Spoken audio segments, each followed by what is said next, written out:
അടുത്ത് എനിക്കൊരു ക്വറി വന്നിട്ടുണ്ടായിരുന്നു. ഒരു കോഴ്സ് എങ്ങനെയാ സെലക്ട് ചെയ്യുക ജർമ്മനിയിൽ. 3.5 ലക്ഷമാണ് എനിക്കതിൻ്റെ ഫീസായിട്ട്. അവർക്ക് ഫസ്റ്റ് പേയ്മെൻറ്റ് കൊടുത്താലും മാത്രമാണ് ഓഫർ ലെറ്റർ അവർക്ക് കൈമാറുള്ളൂ. ആ കോഴ്സ് പഠിച്ചു കഴിഞ്ഞാൽ എനിക്ക് അത്രയും ഔട്ട്പുട്ട് കിട്ടുമോ? ഹായ്, എല്ലാവർക്കും സുഖമല്ലേ? ഞാൻ അമൽ. ഞാൻ ജർമ്മനിയിൽ മാസ്റ്റേഴ്സ് കഴിഞ്ഞിട്ട് ഫുൾ ടൈം ചെയ്യാണ്. സോ ഈ അടുത്ത് എനിക്കൊരു ക്വറി വന്നിട്ടുണ്ടായിരുന്നു. സോ അതൊന്ന് ക്ലാരിഫൈ ചെയ്യാൻ വേണ്ടിയിട്ടാണ് ഒരു വീഡിയോ ഇടാന്ന് വിചാരിച്ചത്. ചോദ്യം എന്തായിരുന്നു വെച്ച് കഴിഞ്ഞാൽ, ഒരു കോഴ്സ് എങ്ങനെയാ സെലക്ട് ചെയ്യുക ജർമ്മനിയിൽ. അത് നമുക്ക് ആപ്റ്റ് ആണോ ആ കോഴ്സ്? അതെങ്ങനെയാ നമുക്കത് മനസ്സിലാക്കുക?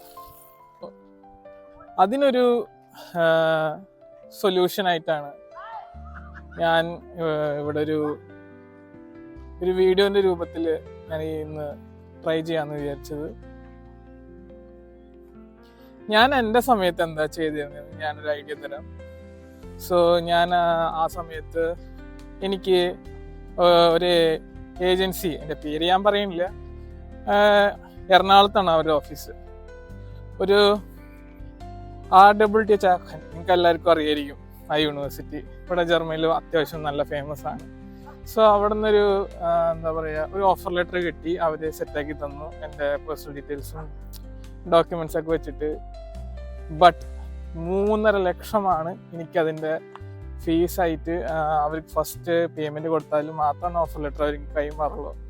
ഞാൻ ഇത്രയും വലിയ കോസ്റ്റ് ഉണ്ട്. അപ്പോൾ ആ കോഴ്സ് ശരിക്കും അത്രയും വോർത്താണോ? പിന്നെ ആ കോഴ്സ് പഠിച്ചു കഴിഞ്ഞാൽ എനിക്ക് അത്രയും ഔട്ട്പുട്ട് കിട്ടുമോ? റിട്ടേൺ ഓഫ് ഇൻവെസ്റ്റ്മെൻറ്റ് കിട്ടുമോ? എനിക്കിഷ്ടപ്പെട്ടൊരു കോഴ്സാണോ? അത് ചെക്ക് ചെയ്യാൻ വേണ്ടി ഞാൻ ചെയ്തതെന്ന് വെച്ച് കഴിഞ്ഞാൽ, ലിങ്ക്ഡിൻ എല്ലാവർക്കും അറിയാം, എല്ലാവർക്കും അക്കൗണ്ട് ഉണ്ടാവും. ജസ്റ്റ് ഒന്ന് ലിങ്ക്ഡിനിൽ കയറിയിട്ട് ജസ്റ്റ് ആ യൂണിവേഴ്സിറ്റി പഠിക്കുന്ന ഞാൻ 2-3 ആൾക്കാർക്ക് മെസ്സേജ് അയച്ചു. സോ സർപ്രൈസിംഗ്ലി എനിക്കൊരു ആള് വന്ന് ഞാൻ ഹെൽപ്പ് ചെയ്യാം വീക്കെൻഡ്. ഇപ്പം നമുക്കൊരു വീഡിയോ കോൺഫറൻസിൽ ഞാൻ എല്ലാം ക്ലാരിഫൈ ചെയ്താൽ പറഞ്ഞു. ഞാൻ അപ്പം തന്നെ പറഞ്ഞു, ഓക്കെ നമുക്ക് ചെയ്യാം, സന്തോഷം, ഞാൻ എന്തായാലും ഏത് സമയമാണ് ഞാൻ റെഡിയാണ്, ഞായറാഴ്ച വീക്കെൻഡിൽ നമുക്ക് ചെയ്യാമെന്ന് പറഞ്ഞു. അങ്ങനെ ചെയ്തു. എനിക്ക് എല്ലാ കാര്യങ്ങളും ഭയങ്കര ഡീറ്റെയിൽ ആയിട്ട് ആള് പറഞ്ഞു തന്നു. എന്തൊക്കെയാണ് സബ്ജക്ട്സ് ഉള്ളത്, എന്തൊക്കെയാണ് ക്രെഡിറ്റ്സ്, ഇത് കഴിഞ്ഞ് എന്തായിരിക്കും ഫർദർ ഉള്ള റിസർച്ച് ആണെന്നാണ് പറഞ്ഞത് അന്ന്. അപ്പം ഞാൻ റിസർച്ച് എനിക്കത്ര അന്ന് താല്പര്യം ഉണ്ടായിരുന്നില്ല. ഞാൻ മോശമാണെന്ന് പറയല്ല. റിസർച്ച് ഇൻട്രസ്റ്റ് ഉള്ളവർക്ക് നല്ല ബെസ്റ്റ് കോഴ്സുകളുണ്ട് ജർമ്മനിയിൽ. പക്ഷെ എനിക്ക് കൂടുതൽ പ്രാക്ടിക്കലായിട്ട് പെട്ടെന്ന് ജോലി കിട്ടുന്ന ഒരു കോഴ്സായിരുന്നു എനിക്ക് താല്പര്യം. ഞാൻ ആ സമയത്ത് ഈ കോഴ്സ് ഡ്രോപ്പാണ് ചെയ്തത്. എന്നിട്ട് ഞാൻ അന്ന് ചെയ്തതെന്ന് വെച്ച് കഴിഞ്ഞാൽ, സ്വന്തമായിട്ട് എൻ്റെ കുറച്ച് ഫ്രണ്ട്സ് ഇവിടെ മാസ്റ്റേഴ്സ് ചെയ്യണ്ടായിരുന്നു. എൻ്റെ മുന്നേ ഇവിടെ എത്തിയതാണ് അവർ.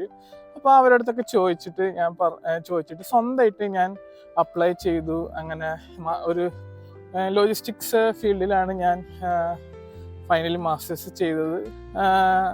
ആ ഒരു ചെറിയൊരു ഞാനൊരു ചെക്ക് ചെയ്തുകൊണ്ട് എൻ്റെ ലൈഫ് തന്നെ ആകെ മാറിപ്പോയി.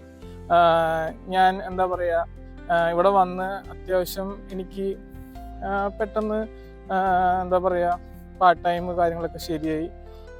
പിന്നെ കോഴ്സ് നമുക്കധികം ലോഡ് ചെയ്യാത്തതുകൊണ്ട് എനിക്ക് അത്യാവശ്യം 2 സബ്ജക്ട്സും പാർട്ട് ടൈമൊക്കെ മാനേജ് ചെയ്യാൻ പറ്റി. പിന്നെ എനിക്ക് അത്യാവശ്യം ഒരു വർക്ക് സ്റ്റുഡൻറ്റും അതിനുശേഷം ഫുൾ ടൈമിക്കൊക്കെ കൺവേർട്ട് ചെയ്യാൻ പറ്റി. പക്ഷേ ഞാൻ ഏജൻസി എൻ്റെ അടുത്ത് എന്താ പറയുക, ഈ കോഴ്സ് വന്ന അപ്പനെ നമുക്ക് കുറേ വാഗ്ദാനങ്ങൾ അറിയാലോ. ഏജൻസി കുറേ വാഗ്ദാനം ഒന്നും ചെയ്തിട്ടുണ്ടായിരുന്നു. അപ്പം തന്നെ ഫുൾ ടൈം കിട്ടും, ഈ കോഴ്സ് പഠിച്ചു കഴിഞ്ഞാൽ അപ്പം തന്നെ ജോബ് കിട്ടും എന്നൊക്കെ. പക്ഷേ ഇൻ റിയാലിറ്റി ഇവിടെ വന്നപ്പോൾ എന്താ പറയുക, ഞാൻ എൻ്റെ ഫ്രണ്ട്സ് ഈ കോഴ്സ് ചെയ്യുന്നുണ്ട്. അപ്പോൾ ഡിഫറെൻ്റ് ആണ് റിയാലിറ്റി. ഞാൻ വിചാരിച്ച പോലെ കുറച്ച് ഡിഫറെൻ്റ് ആണ്. സോ മേക്ക് ഷുവർ നിങ്ങളും എന്താ പറയുക, ചെറിയൊരു ചെക്കും റിസർച്ചൊക്കെ നടത്തി കഴിഞ്ഞാൽ കുറേ ടൈമും എഫേർട്ടും ഒക്കെ നിങ്ങൾക്ക് സേവ് ചെയ്യാൻ പറ്റും. സോ ഞാൻ ഈ ഒരു വീഡിയോ എടുത്തത് നിങ്ങൾക്ക് ഹെൽപ്ഫുൾ ആയി എന്ന് വിചാരിക്കുന്നു. സോ നിങ്ങൾക്ക് ഹെൽപ്ഫുൾ ആണെങ്കിൽ നിങ്ങളുടെ ബ്രദേഴ്സിനോ സിസ്റ്റേഴ്സിനോ ഫ്രണ്ട്സിനൊക്കെ ഷെയർ ചെയ്ത് കൊടുക്കുക. അപ്പോൾ ആർക്കാണ് ഇത് ഹെൽപ്ഫുൾ ആവുമെന്നൊക്കെ പറയാൻ പറ്റില്ല. എല്ലാവർക്കും നല്ലൊരു ദിവസം നേരുന്നു. അപ്പോൾ നമുക്കിനി അടുത്ത വീഡിയോ ആയിട്ട് ഏതെങ്കിലും പുതിയ വിഷയങ്ങളായിട്ട് കാണാം.